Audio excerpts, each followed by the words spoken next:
नमस्कार, कैसे हैं आप लोग। मैं हूं उपेंद्र सिंह और आज हम बात करने जा रहे हैं डॉक्टर भीमराव अंबेडकर के बारे में। 20वीं शताब्दी में भारत के राजनीतिक, सामाजिक, आर्थिक, शैक्षणिक और यहाँ तक कि धार्मिक चिंतन पे बहुत ज़्यादा जो असर डालने वाले लोग हैं, उनमें दो का नाम आप सबसे प्रमुख रूप से ले सकते हैं। एक तो महात्मा गांधी और दूसरे डॉक्टर भीमराव अंबेडकर।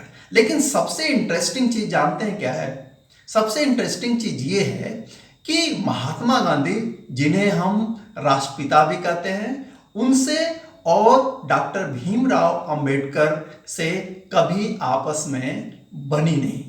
और बनी इसलिए नहीं कि कोई व्यक्तिगत इनमें दुराव था, दोनों एक दूसरे का सम्मान करते थे, लेकिन सैद्धांतिक लेवल पे जो मान्यताएं महात्मा गांधी की थी, उनसे अलग और आप कह सकते हैं कि विरुद्ध में सोचते थे डॉक्टर भीमराव अंबेडकर। डॉक्टर भीमराव अंबेडकर स्वयं ही कहते हैं गांधी से अपने रिश्ते को लेकर कि पहली बार वे महात्मा गांधी से मिलते हैं 1929 में, 1929 में। लेकिन सबसे लंबी करीब 5-6 महीने की जो मुलाकात होती है वह होती है गोलमेज आंदोलन, जो दूसरा गोलमेज आंदोलन था 1931 में, उसके दौरान। और अंबेडकर कहते हैं कि मैं दूसरों की अपेक्षा गांधी को बेहतर समझता हूं। क्यों? उनका कहना है कि दूसरे लोग जब गांधी के पास जाते थे तो वे एक भक्त के रूप में जाते थे, एक डिवोटी के रूप में जाते थे, लेकिन मैं उनसे एक अपोनेंट के रूप में मिला और व्यक्ति के रूप में वो क्या सोचते हैं, यह चीज मैं दूसरों की अपेक्षा बेहतर जानता हूं। और उसी दौरान जब अंबेडकर और गांधी की मुलाकात होती है लंदन में, तो गांधी जी एक शिकायत करते हैं डॉक्टर भीमराव अंबेडकर से। वे कहते हैं कि भाई, हम इतना कर रहे हैं अनटचेबल्स के लिए और आप कहते हो कि गांधी और कांग्रेस अछूतों के लिए, अनटचेबल के लिए कुछ नहीं कर रही है। यह तो सही नहीं है। आप जानते हैं कि डॉक्टर भीमराव अंबेडकर ने एक पूरी किताब लिखी है जिसका नाम ही है what Gandhi and Congress has done to untouchables. और उसमें कहते हैं कि कांग्रेस और गांधी दोनों ने कुछ नहीं किया। गांधी कहते हैं कि मैं अछूतों के लिए, उनके उद्धार के लिए, उनके कल्याण के लिए तब से काम कर रहा हूं जब आपका जन्म नहीं हुआ था। इससे पलट करके डॉक्टर अंबेडकर कहते हैं कि यदि वास्तव में आपको लगाव होता अछूतों से, यदि आप वास्तव में अस्पृश्यता, अनटचेबिलिटी दूर करना चाहते, यदि आप वास्तव में कास्ट सिस्टम को हटाना चाहते, तो आप कांग्रेस की सदस्यता के लिए ये शर्त नहीं रखते कि जो खादी पहनेगा वह कांग्रेस का सदस्य बनेगा। इसके विपरीत आपको यह शर्त रखनी चाहिए थी कि जो अनटचेबिलिटी, अस्पृश्यता में विश्वास करता है, उसको कांग्रेस की सदस्यता नहीं मिलेगी। आप कांग्रेस की सदस्यता उनको देते जो इसको रिजेक्ट करते हैं। आप कांग्रेस की सदस्यता उनको देते जो किसी अनटचेबल को अपने घर में नौकरी देते, जिनके साथ वो भोजन करते और जिनके उद्धार के लिए वे काम करते। इवन अंबेडकर ने गांधी पे यहां तक आरोप लगाया, गांधी और कांग्रेस पे, कि कुछ ऐसे लोग जिन्होंने मंदिरों में अनटचेबल के प्रवेश पर सार्वजनिक रूप से आलोचना की, उनको भी कांग्रेस ने पार्टी से नहीं निकाला। तो ये मूल विरोध था। दूसरी बात, गांधी से अंबेडकर का जो विरोध था वह इसी पॉइंट पे ये था कि गांधी ये चाहते थे कि वर्ण व्यवस्था बनी रहे। वर्ण व्यवस्था को बनाए रखते हुए वे अनटचेबिलिटी को दूर करना चाहते थे। अंबेडकर का ये कहना था कि वर्ण व्यवस्था ही जाति व्यवस्था है और जाति व्यवस्था से ही क्या है, अस्पृश्यता है, अनटचेबिलिटी है। तो जब तक हम वर्ण धर्म को, वर्ण व्यवस्था को खत्म नहीं करेंगे, तब तक कास्टिज्म नहीं खत्म होगा, और जब तक कास्टिज्म खत्म नहीं होगा तब तक अनटचेबिलिटी भी खत्म नहीं होगी। और यह जो विवाद था वह हमेशा बना रहा। तो ये था उस सदी के दो महान लोगों का आपसी जो संबंध है उसका इशारा करने के लिए यह काफी है। दूसरी चीज और मुझे लगता है कि यह हमें उनसे सीखना चाहिए, चाहे एक शिक्षक के रूप में चाहे एक विद्यार्थी के रूप में। और आपको मालूम होगा अंबेडकर का एक बड़ा फेमस कोटेशन है। कोटेशन यह है कि शिक्षा शेरनी का वह दूध है जिसे जो पी लेता है वह दहाड़ता है। दहाड़ने का मतलब ये नहीं कि आप शिक्षा पा करके शेर हो जाते हैं, लायन हो जाते हैं, नहीं। अंबेडकर का कहना यह है कि शिक्षा वह चीज है जो यदि आपको हासिल हो जाए तो आप समाज में अपने आत्मसम्मान के साथ, कॉन्फिडेंस के साथ बात कर सकते हैं, दूसरे लोगों की आंखों में आंख डाल करके बात कर सकते हैं।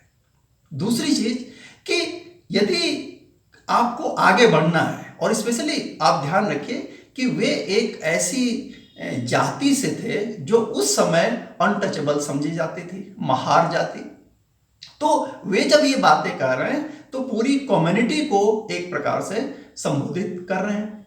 उन्होंने जो संघर्ष किया था वो आप सभी जानते हैं, उसको दोहराने की कोई जरूरत नहीं है। स्कूल में उनके साथ क्या व्यवहार होता था, सबसे पीछे बैठना पड़ता था। वे संस्कृत इसलिए नहीं पढ़ पाए, क्यों?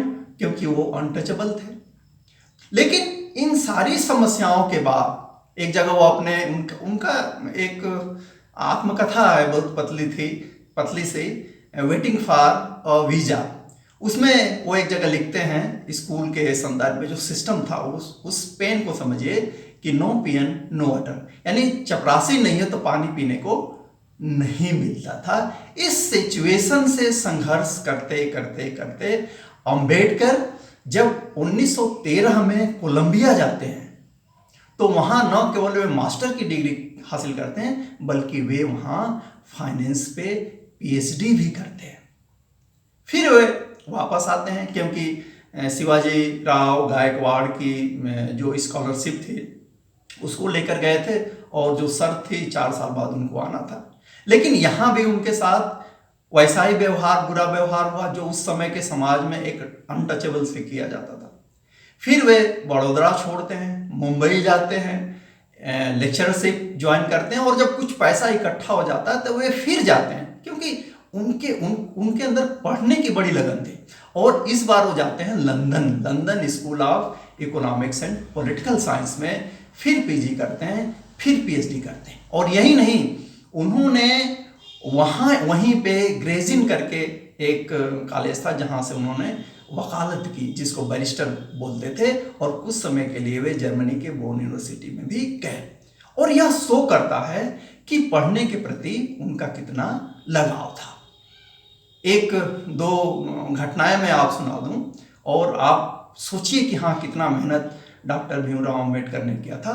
कोलंबिया यूनिवर्सिटी में जब थे तो जब कोलंबिया यूनिवर्सिटी की लाइब्रेरी खुलती थी, जब वो पीएन आता था उसके पहले ही अंबेडकर वहां पहुंच जाते थे और आखिरी व्यक्ति होते थे जो कोलंबिया यूनिवर्सिटी की लाइब्रेरी से निकलते थे। यही चीज उन्होंने लंदन में भी किया और 18 से 21 घंटे पढ़ाई करके जब वह 2 पीएचडी करके लौटते हैं 1923 में, तो मैं कह सकता हूं कि वे न केवल मुंबई, उस समय बॉम्बे कहा जाता था, न केवल बॉम्बे जो सिटी थी बल्कि पूरी जो बॉम्बे प्रेसिडेंसी थी, और मैं तो यहां तक कह सकता हूं कि 1923 में उनके पैरेलल कोई व्यक्ति नहीं दिखाई देता जो इतनी डिग्री लेकर के आया हो। तो ये था, और ये सब कुछ कैसे हुआ, किस परिस्थिति में हुआ? इस परिस्थिति में हुआ कि उस समय एक अनटचेबल फैमिली के लड़के का पढ़ना बहुत ही कठिन काम होता था। तो आप सीख सकते हैं डॉक्टर भीमराव अंबेडकर के जीवन से कि जितनी कठिन परिस्थितियां हो आपको हार नहीं माननी चाहिए, और यदि आपने जिद कर लिया है कि हमें आगे बढ़ना है तो आपको आगे बढ़ने से रोक भी नहीं सकता, दुनिया की कोई बाधा आपको रोक नहीं सकती। तीसरी चीज यहां मैं एक जोड़ना चाहूंगा जो बड़ी प्रासंगिक है।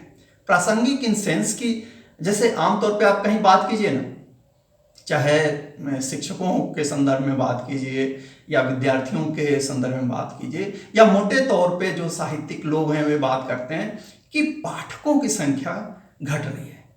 इसका मतलब क्या है? पढ़ने वाले कम हो रहे हैं। आप किसी कॉलेज के, स्कूल के टीचर के घर जाइए, देखिए कितनी किताबें उसके पास है, नहीं है या बहुत कम है। यहाँ तक कि अपवाद को छोड़ दीजिए, बड़े बड़े सेंटर, बड़ी बड़ी जो यूनिवर्सिटीज़ हैं, जैसे जेएनयू है, डीयू है, इलाहाबाद यूनिवर्सिटी है, या राजस्थान यूनिवर्सिटी है, ऐसी जो बड़ी बड़ी यूनिवर्सिटीज़ हैं, बीएचयू है, वहाँ पे लाइब्रेरी और पढ़ने का सिस्टम है। लेकिन जो छोटे छोटे शहर और गांव और तहसील पे कॉलेजेस बने, वहाँ जो लड़के पढ़ रहे हैं, तो वास्तव में किताबें उनके पास नहीं है या वे नहीं ले रहे हैं। लेकिन अंबेडकर तो यह मानकर चलते हैं कि यही वह रास्ता, ये किताबें ही, जो किताब है ना, वही शेरनी है और उसमें जो लिखा गया है वही दूध है। आपको यदि ज्ञान हासिल करना है तो आपको किताबों को पढ़ना पड़ेगा। और 1938 में एक लेखक हैं गुंथेर महोदय, वे लिखते हैं कि जब 1938 में इनसाइड एशिया उनकी किताब है, जब वे अंबेडकर साहब के यहाँ आए तो उस समय उनके पास 8000 किताबें थी, और जब 1956 में अंबेडकर साहब की मौत होती है तो उनके पास लगभग 35,000 किताब थी। तो एक पॉलिटिशियन, एक शिक्षक, एक बैरिस्टर, जो भी कहिए, एक सोशल रिफॉर्मर, आज की डेट में जितने नेता हैं, आप जाइए और देखिए कि क्या उनके पास इतनी किताबें हैं। और ऐसा नहीं कि अंबेडकर ने कोई किताब केवल शौक के लिए खरीदी हो, उन्होंने जिन किताबों को खरीदा उन किताबों को पढ़ा भी। तो कहने का मतलब यह है कि वे मेरे विद्यार्थी जो इस वीडियो को देखेंगे या देख रहे हैं, उनको सीखना चाहिए कि यदि आपको अपने लाइफ को बड़ा करना है, लेंथ में नहीं कि आप कितने साल जिंदा रहे, क्वालिटी के हिसाब से, तो आपको किताबें पढ़नी चाहिए, क्योंकि किताबों से ही आपको ज्ञान मिलेगा। लेकिन इस सब कुछ के बावजूद आप ये नहीं कह सकते कि डॉक्टर अंबेडकर के साथ सब कुछ अच्छा ही था। कुछ ऐसी चीजें भी थी जिसके लिए अंबेडकर की आलोचना हुई। सबसे बड़ी आलोचना तो यही हुई, और यह दुर्भाग्य की बात है कि उनको एक पार्टिकुलर कास्ट और सेक्शन से जोड़ दिया जाता है। डॉक्टर भीमराव अंबेडकर सबके हैं, उन्होंने पूरे देश और समाज के लिए कोशिश की। हाँ, वे उन वंचित और दलित लोगों के प्रति विशेष सिंपैथी रखते थे, इवन वो महिलाओं के प्रति भी बहुत ज़्यादा उदार थे, जिनको उनको समझ में आता था कि नहीं, ये दबे और कुचले हुए लोग हैं। महिलाओं को भी एक लंबे समय तक जो सामाजिक और आर्थिक अधिकार हैं, राजनीतिक अधिकार हैं, वे नहीं मिले थे। और यह जो दलित वर्ग है, जो अनटचेबल क्लास था उनकी नज़र में, वह भी लंबे समय तक अधिकारों और स्वतंत्रताओं से वंचित था। तो उनके प्रति वे एक विशेष लगाव रखते हैं। लेकिन सबसे ज़्यादा जो विवाद होता है डॉक्टर भीमराव अंबेडकर को लेकर के, वह राष्ट्रीय आंदोलन में उनकी भूमिका को लेकर के होता है। अब एक उदाहरण से इसको समझिए कि स्वाधीनता के पहले जो सबसे बड़ा आंदोलन चला था वो कौन सा था? क्विट इंडिया मूवमेंट, जो अगस्त 42 में चला। उसके पहले सेकेंड वर्ल्ड वॉर में भारत को सम्मिलित करने के नाम पे, चूंकि सरकार से पूछा नहीं गया, तो जो जितनी कांग्रेस सरकारें थी उन्होंने रिजाइन कर दिया। सितंबर में जो सेकेंड वर्ल्ड वॉर शुरू हुआ था। लेकिन 42 में डॉक्टर भीमराव अंबेडकर वायसराय की काउंसिल में लेबर मेंबर के रूप में एंट्री लेते हैं, और न केवल लेते हैं बल्कि 46 तक उनके साथ काम करते हैं। तो ये कहा गया कि जब कांग्रेस और पूरा देश अंग्रेजों को भगाने के लिए आंदोलन कर रहा था, तब डॉक्टर भीमराव अंबेडकर वायसराय की काउंसिल में थे, जिसका मतलब था कि ये अंग्रेजों के साथ थे। लेकिन यहाँ जो कारण था उसको समझिए। और अंबेडकर की सबसे अच्छी बात यह थी कि वे अपने मोटिव को छुपाते नहीं थे, कहना कुछ करना कुछ नहीं। उन्होंने साफ साफ कहा कि आज़ादी से पहले, या जो हिंदू मुसलमान की समस्या है, कांग्रेस और मुस्लिम लीग की समस्या है, पार्टीशन की समस्या है, किसी भी समस्या से पहले जो अनटचेबल हैं, दलित हैं, उनकी समस्याओं का समाधान होना चाहिए। उसके बाद यदि आज़ादी थोड़ी लेट भी हो जाए तो अंबेडकर को उससे ज़्यादा दिक्कत नहीं थी। इसका ये मतलब नहीं था कि वो आज़ादी नहीं चाहते थे, वे आज़ादी चाहते थे, लेकिन वे यह भी चाहते थे कि जो महिला वर्ग है या जो दलित वर्ग है स्पेशली, उनकी समस्याओं का समाधान पहले हो जाए। तो 42 से 46 तक वो जो वायसराय की काउंसिल में रहे, इसके लिए उनकी व्यापक आलोचना होती है। लेकिन इन सभी प्रसंगों के बावजूद अंबेडकर की सभी इज्जत करते थे, इवन गांधी भी इज्जत करते थे, क्योंकि गांधी को ये बहुत अच्छी तरीके से मालूम था कि अंबेडकर की जो विद्वता है वह उस समय हजारों जो नेता हैं उनसे अधिक है। इसलिए कांग्रेस से मतभेद के बावजूद, गांधी से मतभेद के बावजूद, जब 47 में जो ड्राफ्ट कमेटी बनने जा रहे थे, जिसको स्वतंत्र भारत के संविधान का ड्राफ्ट बनाना था, उसके चेयरमैन बनाने की जब बात आई तो और किसी का नाम नहीं आया, नाम आया डॉक्टर भीमराव अंबेडकर को। और आज जो संविधान है उसका जो प्रिंसिपल आर्किटेक्ट हैं वे हैं डॉक्टर भीमराव अंबेडकर। तो कहने का मतलब ये है कि एक बहुत ही, यदि हम गरीब परिवार नहीं कह सकते, क्योंकि उनके फादर जो थे वे सूबेदार थे, सेना में थे, लेकिन एक सामान्य पृष्ठभूमि से और स्पेशली एक अनटचेबल परिवार से निकल करके वे यहाँ तक पहुँचते हैं। यह एक बहुत बड़ी चीज़ है जो हमें यह ताकत देती है कि हमें कठिन से कठिन परिस्थितियों में भी आगे बढ़ते रहना चाहिए। और एक और इंटरेस्टिंग चीज़ आपको बता दूं कि भारतीय राजनीति में 20वीं सदी में 2 लोग हैं जिन्होंने गांधी को कभी महात्मा नहीं कहा। एक थे मोहम्मद अली जिन्ना और दूसरे थे डॉक्टर भीमराव अंबेडकर। लेकिन